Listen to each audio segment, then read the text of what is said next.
Today, we're digging into something that a lot of people are feeling right now, and feeling deeply. We're talking about the Great American Housing Squeeze. Okay, so let's just jump right in. You hear it on the news, right? Mortgage rates are coming down. That's supposed to be fantastic news if you're looking to buy a home. But, and this is a big but, does it feel any easier? For most people, the answer is a big fat no. It actually feels harder than ever. So what is going on here? Well, the answer is what we're calling the affordability squeeze. I want you to picture a vice. It's not just one thing making it tough to buy a home. It's several really powerful forces all closing in at the exact same time, putting this incredible pressure on just about anyone trying to get into the market. So let's break down exactly what those forces are. All right, the first side of that vice, and it's the one we all feel most directly, is this massive growing gap between what houses cost and what we're actually earning in our paychecks. Take a look at this number, 5.5. That's it. On its own, it probably doesn't mean much, but I promise you, this single figure is the key to understanding the whole first part of this squeeze. So here's what it means. That 5.5x is the home price to income ratio. It means the median home in America now costs 5.5 times the median household income. Now, to really see why that's so crazy, you have to look at it over time. For decades, it was pretty stable, hanging around 4 times your income. And it even dipped down to 3.5 back in 2000. This recent jump to 5.5, that is a massive historic shift. To put it simply, home prices are just in a different stratosphere than our wages. So, prices are through the roof. That's one side of the vice tightening. Now, let's talk about the other side closing in, the great housing shortage, because it's not just that houses are expensive, it's that there are so darn few of them even for sale. And wow, just look at this chart. We're using 2016 as our starting point, and from there, the number of homes for sale just falls off a cliff. I mean, by 2021, inventory had cratered by a staggering 60%. 60. And yeah, it's come back a little bit, but we are still way, way down. It's just textbook supply and demand, right? You have way more buyers than sellers, and what do you get? You get fierce competition, you get bidding wars, and you get prices getting pushed even higher. But the squeeze doesn't even stop there. It's not just a sticker price and the lack of options. There's a third pressure point, one that's kind of sneaky and often catches buyers completely off guard, and that's the explosion of hidden costs.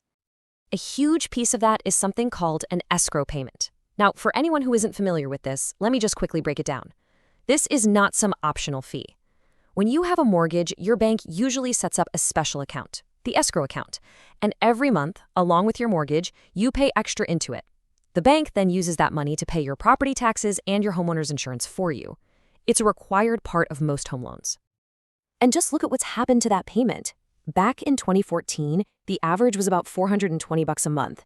Fast forward to today, and it's projected to hit $690. That is an extra $270 every single month, just for taxes and insurance. Think about that. That alone can be the difference that pushes a monthly payment from doable to out of reach.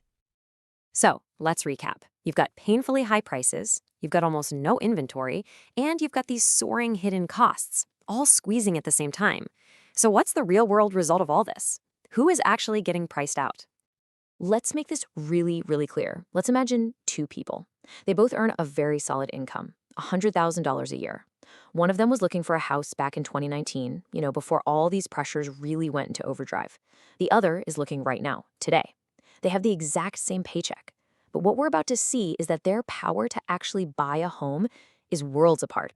And here it is, the stark reality of the squeeze. Our home buyer making $100,000 in 2019 could afford a pretty decent 63% of all the homes for sale. They had choices. Today, that same person with that same income can only afford 37% of what's on the market. Their options have been nearly cut in half. And look what happens as you go down the income ladder. It gets even worse. For someone earning $75,000, the share of homes they can afford has just collapsed, from almost half the market down to just 23%. So the takeaway here is that this affordability squeeze doesn't hit everybody the same way. The data makes it painfully clear. It's buyers earning under $150,000 who have been slammed the hardest. They've lost access to a massive chunk of the housing market in just a few short years. Meanwhile, you look at the high-income earners, and that gap is much, much smaller. The vice is squeezing tightest right on the middle class. Which brings us right back to where we started. Why is it so hard to buy a home, even when rates are falling? Well, because looking at mortgage rates by themselves is like looking at one tiny piece of a giant, complicated puzzle.